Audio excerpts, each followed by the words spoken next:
Hello guys, welcome to Biopedia. हम पढ़ रहे थे 10th साइंस का 9th chapter heredity and evolution. हमने स्टार्ट किया था हेरिडिटी से। हेरिडिटी में हमने बताया था कि कैरेक्टर का एक जनरेशन से दूसरी जनरेशन में जाने को क्या बोल रहे थे, हेरिडिटी बोल रहे थे। इस बीच जो चेंजेस आ रहे थे, मतलब जो कैरेक्टर में चेंजेस आ रहे थे एक जनरेशन से दूसरी जनरेशन में जाने को, उसको क्या बोल रहे थे, वेरिएशंस बोल रहे थे। ये वेरिएशंस किस वजह से आ रहे थे? Due to DNA कॉपिंग।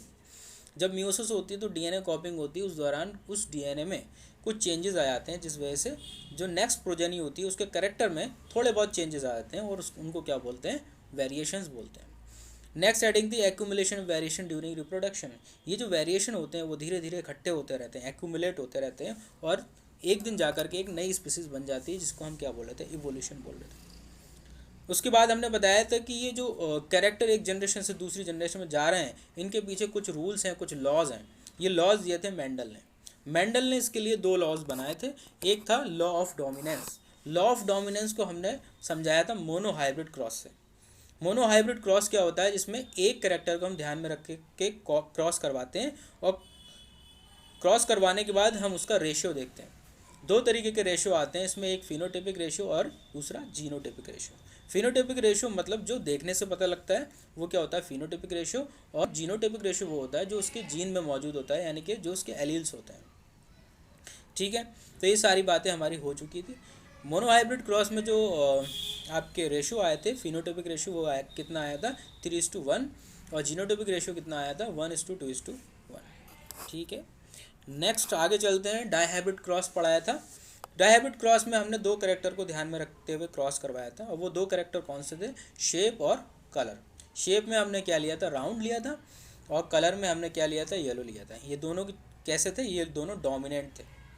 डोमिनेंट कौन कौन से हो गए, राउंड डोमिनेंट हो गया और येलो डोमिनेंट हो गया। इनके रेसेसिव फॉर्म लिए थे हमने। राउंड का हमने लिया था रिंकल्ड जो रेसेसिव फॉर्म थी, और येलो का हमने लिया था ग्रीन जो कि रेसेसिव फॉर्म थी। और इनका हमने रेशियो निकाल के देखा था। इसका रेशियो कितना आया था, फिनोटाइपिक रेशियो देखेंगे इसका, जीनोटाइपिक पूछा नहीं जाता आप में, तो फिनोटाइपिक रेशियो आया था इसका 9:3:3:1। इस रेशियो में हमारे प्लांट मिले थे, 16 प्लांट आए थे। उसके बाद हमने पढ़ाया था sex determination in human beings. Human beings में सेक्स डिटर्मिनेशन कैसे होता है। हमने बताया था कि ह्यूमन बींग में कितने क्रोमोसोम होते हैं, टोटल 46 क्रोमोसोम होते हैं, जिसमें से 44 ऑटोसोम होते हैं और 2 क्या होते हैं, सेक्स क्रोमोसोम होते हैं। अब इनको पेयर में बात करें तो कितने हो गए, 23 पेयर्स हो गए। 22 के क्या होते हैं, ऑटोसोम्स होते हैं, और 1 पेयर क्या होता है, सेक्स क्रोमोसोम होते हैं। अब ये सेक्स क्रोमोसोम या तो XX होंगे या फिर XY होंगे। XX किस में होते थे, फीमेल में होते थे, ठीक है, और XY किस में होते थे, मेल में होते थे। तो हमने बताया था ड्यूरिंग गैमेटोजेनेसिस गैमीट बनते हैं, जब स्पर्म बनता है, ओवा बनता है। स्पर्म में कितने आते हैं, आधे क्रोमोसोम, और एग में कितने आते हैं, आधे क्रोमोसोम, क्योंकि यहाँ पर मियोसिस हो रही है। जब आधे आधे क्रोमोसोम्स आते हैं तो स्पर्म जो बनते हैं वो बनते हैं 50% एक्स वाले और 50% वाई वाले। लेकिन एग जो बनते हैं वो 100% क्या बनते हैं, एक्स वाले। जब एक्स वाला स्पर्म एक्स वाले एग को फर्टिलाइज करता है तब जो जाके प्रोजेनी प्रोड्यूस होती है वो क्या होती है, फीमेल होती है, यानी कि XX वाली। और वाई वाला स्पर्म जाके अगर एक्स वाले एग को फर्टिलाइज करता है तब क्या बनता है, XY बनता है, यानी कि मेल बनता है। ये सारी बातें हमारी पिछली वीडियो में हो चुकी थी। ठीक है, नेक्स्ट आगे चलते हैं। वेरिएशन मे और may not help to organism to survive.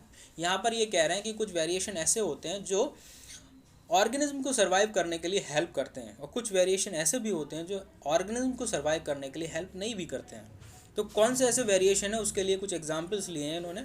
Some variation help to organism to survive. कुछ वेरिएशंस ऐसे होते हैं जो ऑर्गेनिज्म को सर्वाइव करने के लिए क्या करते हैं, हेल्प करते हैं। तो उन्होंने एक स्टोरी बताई है कि एक प्लांट था, उस प्लांट में क्या था, ग्रीन बुशेस थे। उसका जो स्टेम था वो कैसा था, ग्रीन कलर का था। उस पर रेड बीटल रहा करते थे। रेड बीटल ग्रीन सरफेस पे आसानी से डिटेक्ट हो जाते थे और उनको क्रोज आसानी से खा लिया करते थे, जिस वजह से रेड बीटल की जो पॉपुलेशन थी वो धीरे धीरे डिक्रीज हो रही थी। बट एक दिन क्या हुआ, कुछ ड्यूरिंग रिप्रोडक्शन क्या हुआ, उनमें कुछ वेरिएशंस आ गए। और वेरिएशंस कैसे थे, कलर के वेरिएशंस थे। मतलब रेड बीटल के साथ साथ क्या बन गया, ग्रीन बीटल्स भी बन गए। वो ग्रीन बीटल्स बनने के बाद अब जो क्रोज थे वो ग्रीन बीटल्स को नहीं देख पा रहे थे, क्योंकि ग्रीन बीटल्स क्या हो गए, कैमोफ्लेज हो गए, उसमें छिप गए सेम कलर होने की वजह से। और जो रेड बीटल थे उनको आसानी से डिटेक्ट कर लिया गया बाय द क्रो। तो क्रो ने क्या काम करा, धीरे धीरे रेड बीटल्स की जो पॉपुलेशन थी वो डिक्रीज होने लगी, क्योंकि वो खाए जा रहे थे, ईटन बाय क्रो। ठीक है, लेकिन जो ग्रीन बीटल्स थे उनकी पॉपुलेशन धीरे धीरे बढ़ती जा रही थी। तो ये जो वेरिएशन था वो ऑर्गेनिज्म के सर्वाइवल के लिए बेनिफिशियल था। अब इन्होंने दूसरा एग्जाम्पल लिया है, कुछ वेरिएशन ऐसे भी होते हैं जो ऑर्गेनिज्म के सर्वाइवल के लिए बेनिफिशियल नहीं भी होते हैं। इन्होंने एक अदर एग्जाम्पल लिया है, उस अदर एग्जाम्पल में इन्होंने बोला है कि एक प्लांट है, उस प्लांट पे ग्रीन बुशेस है और वहाँ पर रेड बीटल्स रहते थे। रेड बीटल्स में एक दिन क्या हुआ, वेरिएशन हो गया ड्यूरिंग सेक्सुअल रिप्रोडक्शन, और वेरिएशन में एक ब्लू बीटल्स और पैदा हो गए। ब्लू बीटल्स और रेड बीटल्स दोनों ही डिटेक्ट कर लिए गए बाय द क्रो, और दोनों की पॉपुलेशन धीरे धीरे डिक्रीज होने लगी। इस वेरिएशन से ऑर्गेनिज्म को कोई फ़ायदा नहीं हुआ और उल्टा नुकसान हो गया, मतलब धीरे धीरे उन दोनों की पॉपुलेशन ख़त्म होती रही। नेक्स्ट है C heading, acquired traits can not be pass from one generation to the next generation. ये कह रहे हैं कुछ ट्रेड ऐसी होती हैं, हमने बताया था ट्रेड क्या होती है। ट्रेड क्या होती है, कैरेक्टर की अल्टरनेट फॉर्म को क्या बोलते हैं, ट्रेड बोलते हैं। यानी कि अगर हाइट एक कैरेक्टर है तो उसकी अल्टरनेट फॉर्म क्या हो जाएंगी, ट्रेड क्या हो जाएंगी, टॉल एंड शॉर्ट। तो इन्होंने बताया कि कुछ ट्रेड ऐसी होती हैं जो एक जनरेशन से दूसरी जनरेशन में पास नहीं होती हैं, उनको क्या बोलेंगे, एक्वायर्ड ट्रेड बोलेंगे। ठीक है, इसको थोड़ा सा रीड करके देखते हैं। If the population of beetles increase and plants are affected by disease, beetles की जो पॉपुलेशन है वो इंक्रीज कर रही है बट प्लांट को डिजीज़ हो गई। प्लांट को डिजीज़ होने के बाद वहाँ पर जो अवेलेबिलिटी ऑफ फूड है वो धीरे धीरे कम होना स्टार्ट हो जाएगा। जब फूड कम होना स्टार्ट हो जाएगा तो फूड की अवेलेबिलिटी ख़त्म हो जाएगी और धीरे धीरे बीटल्स की पॉपुलेशन धीरे धीरे कम होती जाएगी। जैसे ही बीटल्स की पॉपुलेशन कम होती जाएगी उसका बॉडी वेट कम होता जाएगा। ठीक है, बीटल्स क्या हो जाएंगे, वीक हो जाएंगे और बॉडी वेट कम होता चला जाएगा। लेकिन ये जो कैरेक्टर है ये एक जनरेशन से दूसरी जनरेशन में पास नहीं होगा। क्यों, ये कैसा कैरेक्टर है, ये एक्वायर्ड कैरेक्टर है। उसने अपनी लाइफ में एक्वायर किया है ये कैरेक्टर, और ये कैरेक्टर आगे पास आउट नहीं होगा। अब अगर आगे चलकर फ्यूचर में वो प्लांट ठीक हो जाता है, उसकी डिजीज़ ख़त्म हो जाती है, वहाँ पर अवेलेबिलिटी ऑफ फूड है वो बढ़ जाता है, फिर क्या होगा, ये जो कैरेक्टर था वो कैरेक्टर आगे की जनरेशन में पास तो हुआ नहीं है। तो अब होगा क्या, बीटल्स की जो वेट है वो वेट फिर से इंक्रीज़ करना स्टार्ट हो जाएगा। ठीक है, यही बताया गया है इस पूरे पैराग्राफ में। ठीक है, इसको पढ़ लेना। आगे चलते हैं, speciation. What is speciation, formation of new species from existing species. जो हमारे पास स्पीसीज मौजूद है उससे एक नई स्पीसीज का बन जाना, फॉर्मेशन ऑफ न्यू स्पीसीज, उसी को क्या बोलते हैं, स्पेसिएशन बोलते हैं। ठीक है, अब ये स्पेसिएशन यहाँ पर 5 रीज़न दिए हैं, स्पेसिएशन के होने के 5 रीज़न दिए हैं। फर्स्ट क्या है, एक्यूमुलेशन ऑफ वेरिएशंस। दूसरा क्या है, फिजिकल बैरियर्स। तीसरा क्या है, जेनेटिक ड्रिफ्ट। चौथा क्या है, नेचुरल सेलेक्शन। और फिफ्थ क्या है, माइग्रेशन। तो पहला देखते हैं accumulation of variations. Accumulation variation हमने पीछे भी पढ़ा है, मतलब वो वेरिएशन जो ड्यूरिंग सेक्सुअल रिप्रोडक्शन के दौरान आए हैं वो धीरे धीरे क्या हो रहे हैं, एक्यूमुलेट हो रहे हैं, इकट्ठे हो रहे हैं, और इकट्ठे हो करके एक नई स्पीसीज का फॉर्मेशन कर रहे हैं। तो ये क्या हो गया, एक्यूमुलेशन ऑफ वेरिएशन हो गया। दूसरा क्या है, फिजिकल बैरियर्स। फिजिकल बैरियर्स में क्या कह रहे हैं, ये पॉपुलेशन में get separated by physical barriers like mountains, rivers, lakes. मान लिया कि कोई स्पीसीज एक साथ रह रही थी, उसमें क्या हुआ, कुछ फिजिकल बैरियर्स आ गए और फिजिकल बैरियर्स की वजह से एक स्पीसीज कहीं दूसरी जगह चली गई और दूसरी स्पीसीज दूसरी जगह से सेपरेट हो गई, माउंटेन्स या रिवर्स की वजह से या किसी और वजह से। अब इन दोनों का जो जेनेटिक कंपोजिशन है वो उनके इन्वायरमेंट के हिसाब से क्या हो रहा है, चेंज हो रहा है। इसलिए उन दोनों में भी क्या आ जाएंगे, चेंजेस आ जाएंगे, और वो चेंजेस इकट्ठे हो करके क्या बन जाएगी, एक नई स्पीसीज का फॉर्मेशन कर लेगी। These isolation groups produce variation which can produce new species, और ये भी एक नई स्पीसीज को प्रोड्यूस कर सकते हैं। जेनेटिक ड्रिफ्ट, थर्ड हेडिंग है जेनेटिक ड्रिफ्ट। नेचुरल कालमिटीज और introduction of new members of the same species, उसी स्पीसीज के सेम मेंबर्स को इंट्रोड्यूस कर देना, उसको बोलते हैं वैरायटी। ठीक है, डिफरेंट वेराइटीज़ को वहाँ पर हम इंट्रोड्यूस कर देंगे। In an area can produce change in the gene pool, जिस वजह से उसके जीन पूल में क्या आ जाएगा, चेंज आ जाएगा। जीन पूल में चेंज आने की वजह से वो वेरिएशन बढ़ते चले जाएंगे और क्या आएगी, एक नई स्पीसीज प्रोड्यूस हो जाएगी।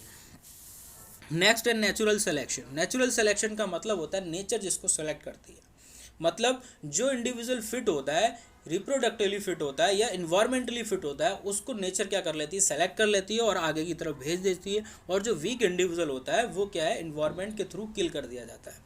Only those individual of a species which have useful variation and can adopt to change in the environment, जो अपने आप को अडॉप्ट कर लेते हैं एनवायरनमेंट के अकॉर्डिंग, वो क्या करते हैं, सर्वाइव करते हैं, और अदर्स विल डाई, और जो दूसरे वाले होते हैं वो क्या हो जाते हैं, मर जाते हैं। This organism can produce variation and new species, और यही इंडिविजुअल वेरिएशन करेंगे और नई स्पीसीज को प्रोड्यूस करेंगे। आगे चलते हैं। माइग्रेशन। माइग्रेशन का मतलब होता है चले जाना, उस प्लेस से कहीं और चले जाना। Some individual of a species में migrate to a new geographical area, उस एरिया से किसी दूसरे जोग्राफिकल एरिया में चले गए वो, and adjust the change in the environment, और उस इन्वायरमेंट में जाकर उन्होंने एडजस्ट कर लिया। अब जो जेनेटिकल कंपोजिशन है उस इन्वायरमेंट के हिसाब से इनका चेंज होगा, आगे जाके जो भी वेरिएशन आएंगे उससे नई स्पीसीज का फॉर्मेशन होगा। ये हमारी हेडिंग फिनिश हो गई। नेक्स्ट चलते हैं इवोल्यूशन। इवोल्यूशन मैंने स्टार्टिंग में बताया था, इवोल्यूशन क्या होता है, सिंपल फॉर्म से कॉम्प्लेक्स फॉर्म का बनना ही क्या होता है, इवोल्यूशन होता है। ग्रेजुअल चेंज आते रहते हैं धीरे धीरे, उस ग्रेजुअल चेंज के बाद एक नई स्पीसीज का फॉर्मेशन हो जाता है, नए इंडिविजुअल का फॉर्मेशन हो जाता है, उसको भी क्या बोलते हैं, इवोल्यूशन बोलते हैं। The gradual change is taking place in living organism giving rise to a new organism, नए ऑर्गेनिज्म को बनाते हैं due to the change in their genetic composition, क्योंकि उनके जेनेटिक कंपोजिशन में क्या आ जाता है, चेंजेस आ जाता है, इज कॉल्ड इवोल्यूशन, उसी को हम क्या बोल रहे हैं, इवोल्यूशन बोल रहे हैं। अब कुछ हेडिंग्स दी गई हैं इसमें, जैसे इनहेरिटेड ट्रेट।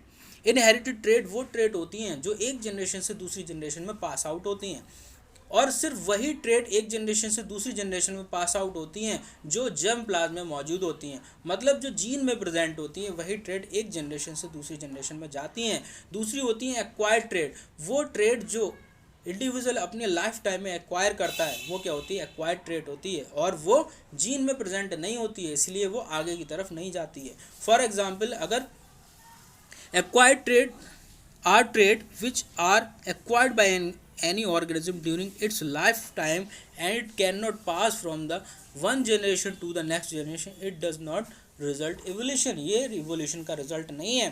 जैसे कि कोई पहलवान या कोई भी बॉडी बिल्डर अपनी जिम के थ्रू अपनी बॉडी को प्रोड्यूस कर लेता है, इसका मतलब ये नहीं है कि उसकी जो बॉडी है वो लाइफ टाइम है या फिर उसके जीन में मौजूद है, उसने क्या किया है, उसको एक्वायर किया है, तो वो नेक्स्ट जनरेशन में आगे ट्रांसफ़र नहीं होने वाली है। या कोई भी नॉलेज है, वो नॉलेज भी आगे की तरफ ट्रांसफ़र नहीं होने वाली है, क्योंकि वो सब चीज़ क्या है, उसके जीन में मौजूद नहीं है, जर्म प्लाज्म में मौजूद नहीं है। आगे चलते हैं। Evidences of evolution. भाई इवोल्यूशन हम बता रहे हैं कि इवोल्यूशन हुआ है, लेकिन इसका कोई हमारे पास सबूत हो या कोई एविडेंस हो, तभी तो हम समझ पाएंगे कि इवोल्यूशन हुआ है। तो उसी को कह रहे हैं एविडेंसेस ऑफ इवोल्यूशन। इवोल्यूशन के एविडेंसेस क्या है? There are number of common feature in different organism which provide evidence to show evolutionary relationship. The main evidence of evolution are from the study of homologous organ. यहाँ पर 3 evidences दिए गए हैं जिससे हम इवोल्यूशन को साफ तौर पर समझ सकते हैं। पहला है होमोलोगस ऑर्गन, दूसरा है एनालोगस ऑर्गन, और थर्ड है आपका फोसाइल्स।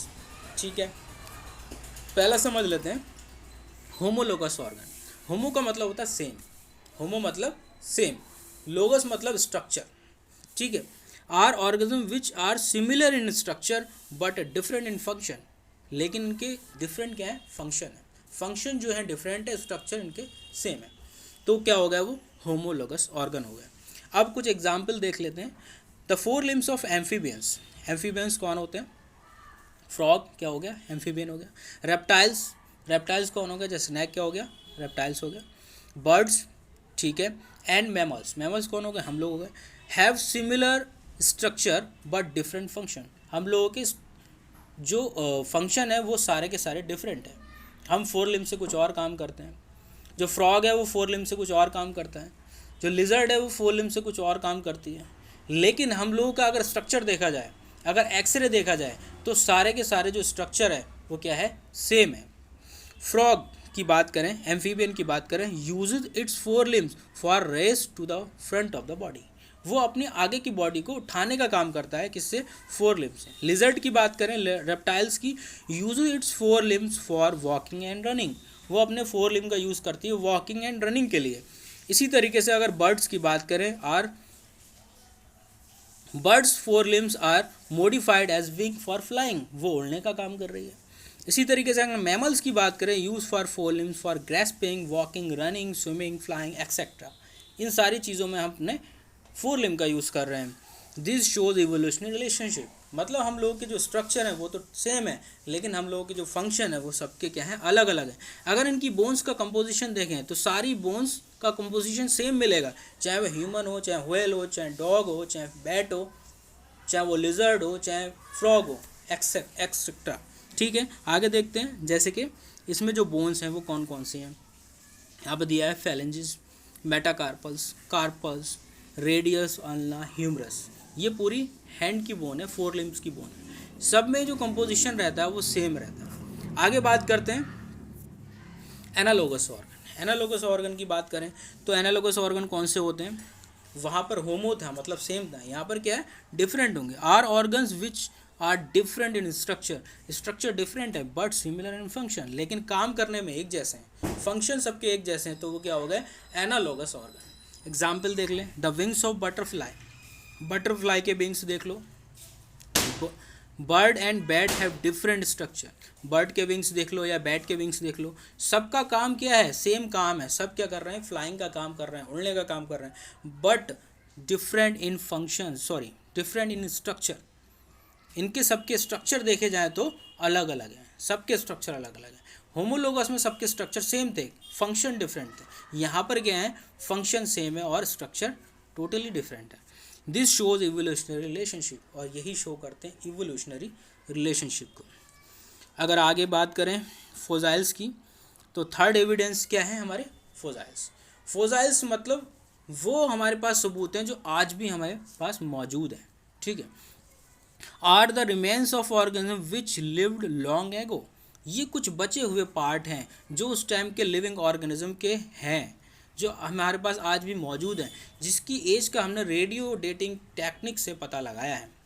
अब ये जो फोजाइल्स होते हैं, ये फोजाइल लेयर बाय लेयर मिलते हैं। अगर मान लिया कोई रॉक है या कोई चट्टान है, उसके सबसे ऊपर वाली लेयर पे सबसे रीसेंट टाइम का फोजाइल मिलेगा, अगर उसके सबसे अंदर वाली लेयर पे देखेंगे तो सबसे पुराना फोजाइल्स हमें मिलेगा, क्योंकि उस टाइम पे वो फोजाइल वहीं पर दब गया होगा, उसके बाद एक नई लेयर चढ़ी होगी, उसके ऊपर नई लेयर चढ़ी होगी, एंड देन इसी हिसाब से उस पीरियड ऑफ टाइम के क्या मिलेंगे हमें, फोजाइल वहाँ पर मिल सकते हैं।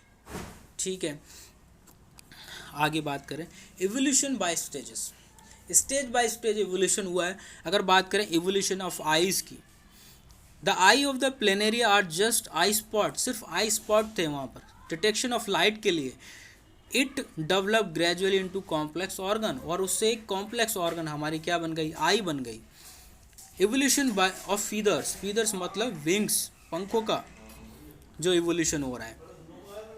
Feathers were first developed in dinosaurs and used for protection from cold, later birds used for flying.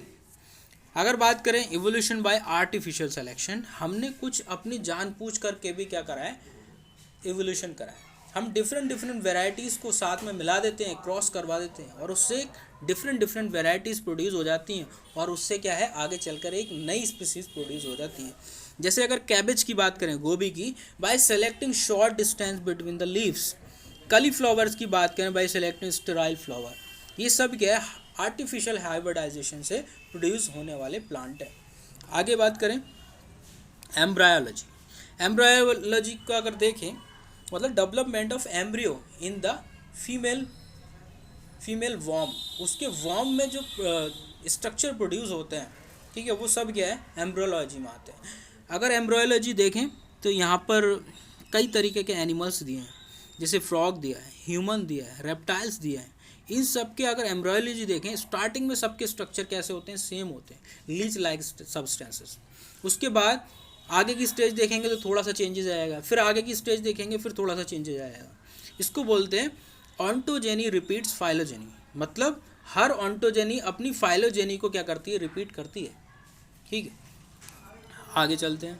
Evolution should not be equated with progress, ये बिल्कुल अलग बात है, इस थोड़े से चैप्टर से बिल्कुल अलग बात इन्होंने लास्ट हेडिंग में दी है कि evolution should not be equated with progress.